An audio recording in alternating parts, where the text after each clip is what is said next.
Get away from the national game, bring it back to the provincial one. Talking point this week, a big talking point for particularly Ulster fans. Dan McFarland leaving his post after in around 6 years. Richie Murphy after under 20s campaign. Hopefully another Grand Slam for him. But yeah, a couple of games to go to get that over the line. Will come in as interim coach to the end of the season. What do you make of it? Firstly, Dan McFarland did well for the first couple of years at Ulster and then sort of tailed off the last couple of years. But correct me if I'm wrong. Has this ever happened before that a coach has been sacked in season? As in, I'm sure it has. Through the IRFU system. Through the IRFU. I haven't seen it. One doesn't jump out for me. Do you know what I mean? Usually, it's more a football thing, isn't it? Yeah, we usually hear that, at the end of the season, the coach is leaving, or the IRFUs have used the 6-month clause, or the coaches used the 6-month clause, or the contract's not been renewed. We haven't seen this. I like somebody can obviously correct us across the water. It definitely has. Oh yeah, but I mean from an Irish system through the IRFU that we haven't seen this. So, what happened last week in Ospreys was probably the icing on the cake, and it sealed Dan's fate. The previous 2 losses against Harlequins and Toulouse, there's some mitigation against Toulouse because Toulouse can do that to anybody. But I still think that game against Toulouse in Belfast was worrying. Really, really worrying, the way the Ulster players dropped their heads, the way they looked. They just didn't look right. They didn't look themselves. And the big problem has been they're consistently inconsistent. And it's a little bit like... Quinlan, you're breaking my heart here, but it's so true. But it's a little bit so like true. Scotland that we say, and Matt gets a lot of criticism for that. But I would say Scotland at least, play a bit more. Ulster, to be fair, at the start of the season would said with this new pitch, they would try and play out the back. I think their attacking game has gone backwards. Yeah, exactly. Really backwards. And I think that's what fans were maybe thinking. They're like, if you're going to say something, show us it. Well, it's not that long ago from a Munster point of view. I was up there in Belfast doing the quarter-final of the URC in 2021-22 season. Maybe it was May. Yes. It was a couple of weeks before the Irish team, it was quarterfinals anyway, went to New Zealand that summer. Their attack was, they blew Munster away in that game, and I remember going, yeah, they're a seriously dangerous side, and there was loads of evidence of that ambition and that attack. And I think when you look at Ulster now, it's hard to know. Of course, they're trying to move the ball at times, but there's a lot of kicking. But all I would say, their short kicking game from Burns to Stockdale a couple of years ago was very good, and that was a weapon. Then they did it at the RDS, but that seems to have sort of left so them. we go back to the RDS one is a really important one because it shows what they're possibly capable of. There's something missing. Dan McFarland, obviously, when you have last season they had that real bad run in Europe and in the league, December, bit of January, they got back, and I think, they definitely had a run of a really bad run in that period, and then they got themselves back kind of the end of January and got back going again. But I always said this from my time in Munster is quarterfinals of Europe that's what you need to be looking forward to in April. It's not always achievable. It's difficult. The format's changed a fair bit over the years, but Ulster are not looking forward to Europe again, and that has to hurt because they're the big ones. You want to sell out the stadium and do all the corporate stuff, and it makes you money. We're hearing a lot of stuff about financial issues and problems with Ulster, culminated with the fact that you hear some rumblings that there's discontent. The discontent stuff that people talk about. And what do you make of that? Where he lost the dressing room and different players. If you're on a bad, what's that like as a player in there? And you hear that from the outside. When you're on a bad run with a team and a coach and a period of time, there's always the discontent. Is people are not happy. Some players are not getting picked. They're frustrated. Why is such and such a guy getting picked? It's hard at times. When things are going well and you're winning and you can rotate your squad and use all the squad. Of course, it's easier to keep players happy. The challenge for any coach in any sport is when things are going bad, how do you get players to still trust you, believe you?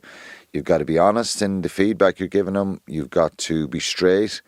And if you say you're going to give them a chance in a couple of weeks, you have to stick to that. So it's difficult. And I feel sorry for Dan in a way that some of these performances, Stuart, aside from we're talking about structure and game plan, some of these performances are on the players. I think there's a fragile nature to some of the players that are playing for Ulster. They've got to take that in the chin. They can't, of course the coach, he's getting well paid, that's what goes to the job. But I guarantee if you... And do you think if the players were in a room, they'd accept a bit of that too? No, because they'll always look at the coach. Some players will accept it. They'll accept it with people in the room, but you're not going to start around and say you've no bottle when it comes to the tough side of it. Of course, it can come out and players can challenge each other, but you don't want a group of players in a room. The whole thing will go to carnage. I think you need a strong presence now, someone to come in, give it a little bit of new energy, new voice. But ultimately, coaches have to take the stick and the flak, and sometimes it is down to structure, how you deal with people, how you speak to people. Are the players with you? You need the players with you. It's a ruthless game, professional sport like this. If you lose the players, the job gets harder and harder and harder.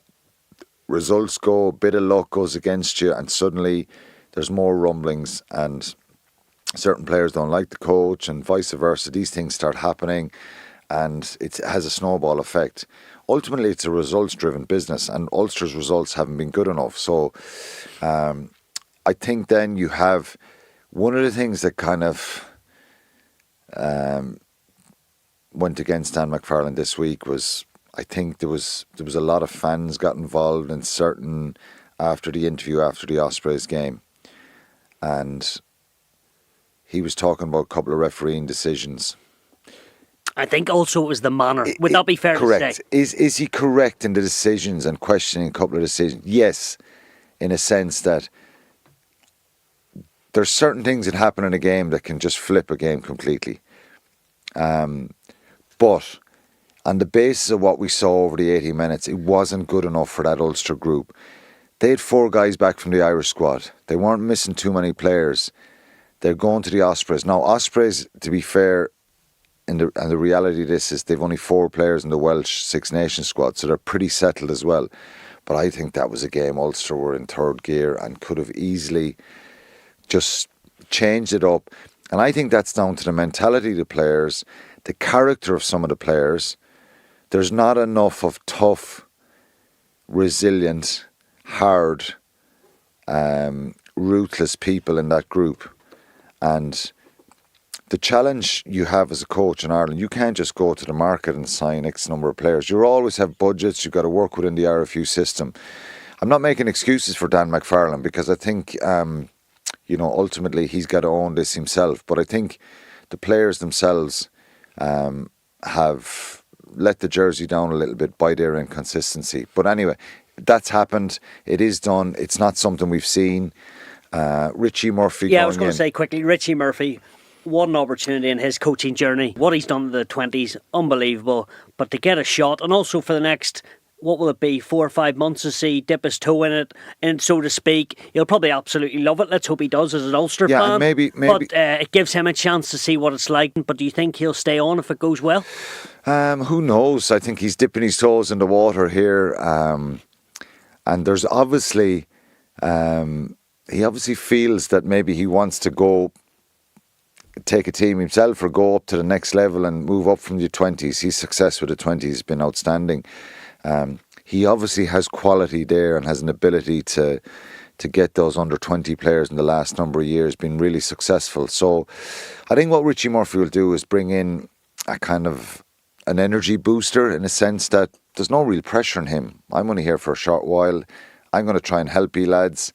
Let's try and express ourselves and play some rugby. Why do you think it is only seen as a short time?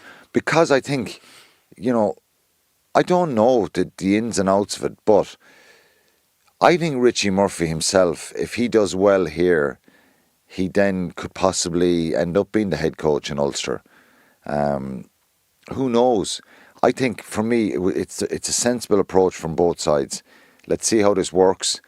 He's someone who can fill this gap on a short-term basis But they probably wouldn't have looked out for him if they don't think he's the man to lead them forward for the next couple of years. But possibly, yeah. But look, they may want to go, and the problem here is they may want to go to get this marquee coach from somewhere who has so much experience. Again, which is risky because culturally you don't know, will this person fit in?